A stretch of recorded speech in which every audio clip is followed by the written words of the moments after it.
Hello, Marky Dragon, also known as Marcus Eikenberry in real life, and Horror Punk Ghoul. He has a great question. He's asking, what happened to the hardcore MMOs? I mean, really, what happened to them?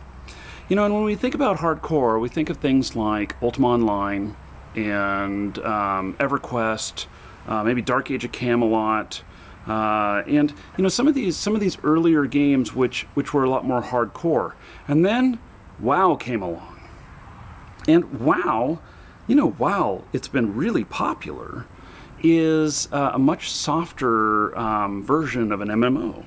And so he's like, what's the difference? Why? Why is it that the softer core stuff is more popular? Why is it that these other, you know, hardcore games are, where are they? What happened? Well, to tell you the truth, what's happened is that that in the beginning, when these games came out, that, you know, they didn't know what was going to happen with them. They didn't know whether or not they were going to have a success, and they didn't know, you know, what they were doing. So Richard Garriott himself will tell you that when they created Ultima Online, they had hoped for maybe 10,000 people to play the game, and they were going to call that a success. And then they put out the beta CD, which you had to pay for, by the way. I don't know, it was like $8 or something like that to get this beta CD mailed to you. And they had like 10,000 people sign up just for that. And so they got a little bit scared.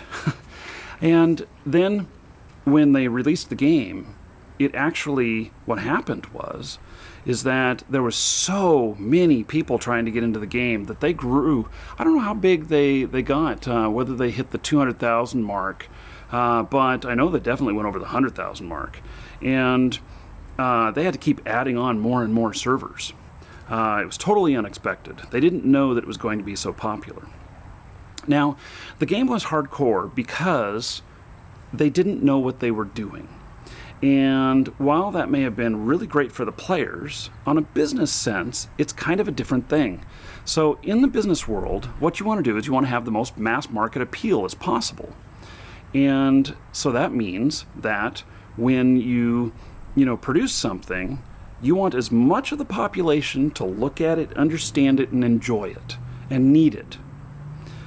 So when you make things hardcore, they then become niche-y. And in those niches, you can do just fine. But the fact is that in business, it's not the right way to go. And so any hardcore games that are coming out these days are one of two things. They're either indie, meaning they have a small budget, and so they're shooting at a very, you know, narrow aspect of the game market so they can have success in that space, or they may have, you know, a good vision of being hardcore and such, but they don't have oversight of investors and everything. And so that's one of the things that's come up recently with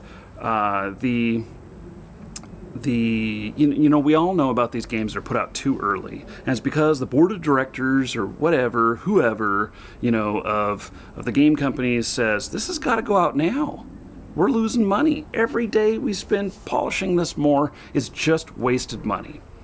And that's really a shame, you know? So they put these pressures on them to have the most market appeal at the same time as getting it out as quickly as possible. But the other games where they're not affected to these pressures probably fall into the more hardcore category and higher quality.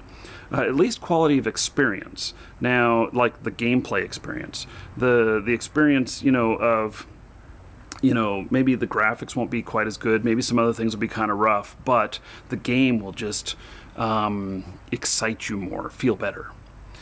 So I think that that it's kind of a natural thing, and like WoW needs this mass market appeal, and you know, they went, you know, in another release, they went too far back, making it too kiddie, too cartoon, too much of everything. And then in this latest release, they kind of brought it back home, making it more hardcore again.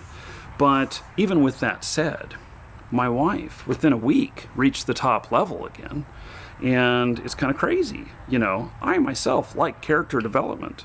And when there's crap going on of character development that I only play a week and I hit the top, come on. That's boring.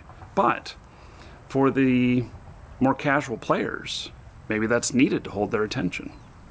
You know, one of the games that I really like that's hardcore. In fact, the hardest core game of them all is it's not Ultima Online, is EVE Online.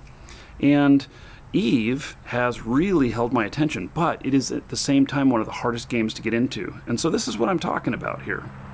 That you got to have, you know, that mass market appeal and easier barrier to entry if you want more players. If you want a better game, then it can be you know, more hardcore and more into you know, the finer details that's actually harder stuff to get into. So will we see more hardcore games in the future? I'm sure we will.